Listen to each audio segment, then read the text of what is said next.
नुपुर शर्मा ने तथ्य के ऊपर बात किया था। नुपुर शर्मा का राजनीतिक करियर पूरी तरह से समाप्त हो गया। नुपुर शर्मा के पास पैसा, पावर, सब कुछ है, लेकिन फिर भी नुपुर शर्मा को खतरा है। रामगिरी महाराज ने तथ्य के ऊपर बात किया था। भला हो एकनाथ शिंदे का, जिनकी वजह से रामगिरी महाराज के ऊपर कोई एक्शन नहीं हुआ। रामगिरी महाराज सेफ है, लेकिन जीवन को खतरा है। अब बारी है शर्मिष्ठा की। शर्मिष्ठा की सबसे बड़ी गलती यह हुई कि जैसे ही ऑपरेशन सिंदूर हुआ, पहलगाम अटैक हुआ, उसने पाकिस्तान को गरियाना शुरू कर दिया। लेकिन वो ये बात भूल गई कि पाकिस्तान में जिसे पूजा जाता है, हमारे देश में उसको पूजने वाले लोगों की कमी नहीं है। तो जब हम उनको गाली दे रहे थे, यहां के लोगों को बहुत पीड़ा हो रही थी। वो तुम्हारी बस एक गलती को पकड़ने के लिए बैठे हुए थे और उनको पता था कि जैसे हम गाली दे के बात कर रहे हैं, वो कहीं ना कहीं किसी भी तरीके से अपने मजहब को जोड़कर तुम्हारे पीछे हाथ धोकर पड़ जाएंगे। वारिस पठान ने सबसे पहले इसे कॉल आउट किया था और वारिस पठान ने इस लड़की की पूरी आइडेंटिटी पहले रिवील करके बताई थी। अब वारिस पठान के कहने के बाद जो मैंने उनके ट्विटर थ्रेड्स देखे, तो एक के बाद एक शर्मिष्ठा के लोग पीछे पड़ गए थे। शर्मिष्ठा ने तुरंत ही माफी मांगी,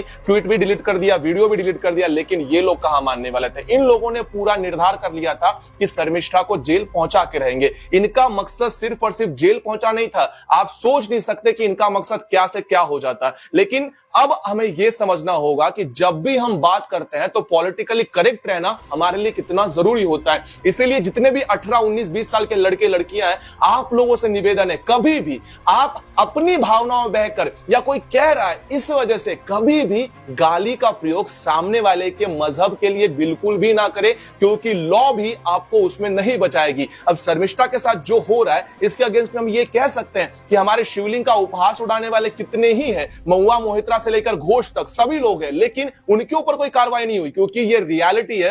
हिंदुओं की ऑन ग्राउंड की ताकत शून्य है और उनकी ऑन ग्राउंड की ताकत आपसे कई गुना अधिक है। इसीलिए आपको यह समझना होगा कि आप पॉलिटिकली जितना करेक्ट रहोगे, उतना ही आप आगे जाओगे। शर्मिष्ठा बहुत जल्द बाहर आ ही जाएगी, लेकिन उनके जीवन को आजीवन तक खतरा होने वाला है। इसका एकमात्र कारण है हम जैसे लोगों ने उन्हें नहीं समझाया कि पॉलिटिकली करेक्ट रहना कितना आवश्यक है। इसलिए आपको कह रहा हूं, हमेशा अपने बातों को ऐसे रखिए कि सामने वाला उसका उत्तर ही ना दे सके।